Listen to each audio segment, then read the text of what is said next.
Hi everyone, I am Karen Perales. I am here because I'll be discussing you a word problem with answers and solution about each problem and average level. So let's not patumpik-tumpik pa. So here's our first question. Carmen is 12 years older than David. 5 years ago, the sum of their ages was 28. How old are they now? Again, Carmen is 12 years older than David. 5 years ago, the sum of their ages was 28. How old are they now? So, the first sentence tells us that Carmen is 12 years older than David. This is the current age. The second sentence tells us the age change for both Carmen and David is 5 years ago. So filling in the chart. So the equation for the current age for Carmen is D plus 12. And the age change D plus 12 minus 5. So it will be D plus 7. So for David is D. And for the age change, D minus 5. Now let me show you my solution and how I solve this problem or how I get the answer for this problem. So D plus 7 plus D minus 5 is equal to 28. Now let us distribute. So D plus D is equal to 2D. 7 minus 5 is equal to 2. And 7 is the bigger number, so it will be positive. So 2D plus 2 is equal to 28. Now let us subtract both sides by 2. So 2D plus 2 minus 2 is equal to 2D. And 28 minus 2 is equal to 26. So D is equal to 26 divided by 2. 26 divided by 2 is equal to 13. So therefore, David's current age is 13 plus 12 is equal to 25, which is Carmen's current age. Now let us check.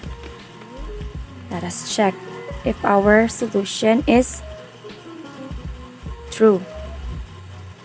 So we just simply subtract 5 by both of their ages. So 13 minus 5 is equal to 8. And 25 minus 5 is equal to 20. So 8 plus 20 is 28. Therefore, our solution is correct. Now let's proceed to second problem.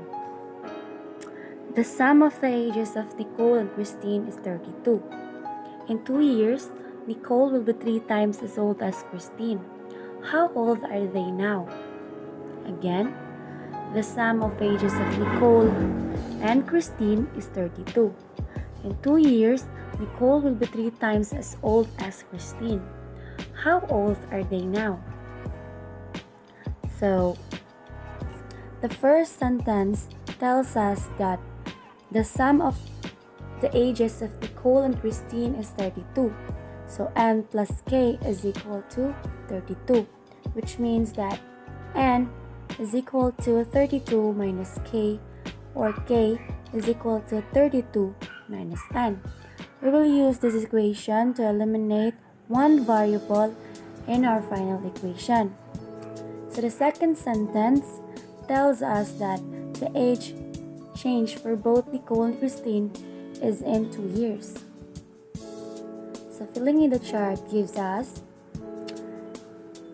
current age for Nicole is N. The equation to know the age change for Nicole is N plus 2. For Christine, it's 32 minus N.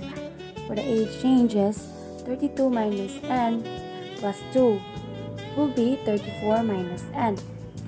Now let me show you on how to get the answer for this problem. Now N plus 2 is equal to 3 multiplied by 34 minus N. So N plus 2 is equal to 3 times 34 is equal to 102. And 3 multiplied by negative N is negative 3N. Now, let us add 3N minus 2 to N plus 2. So, N plus 2 plus 3N minus 2 is equal to 4N. And 102 minus 3N minus 2 plus 3N. So, the answer is 100. So, N is equal to 100 divided by 4 is equal to 25.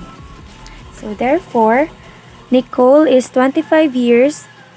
Then, Christine is 32 minus 25 equals 7 years old. So, that would be all. Thank you. And I hope you learned something from my discussion. May God bless us all.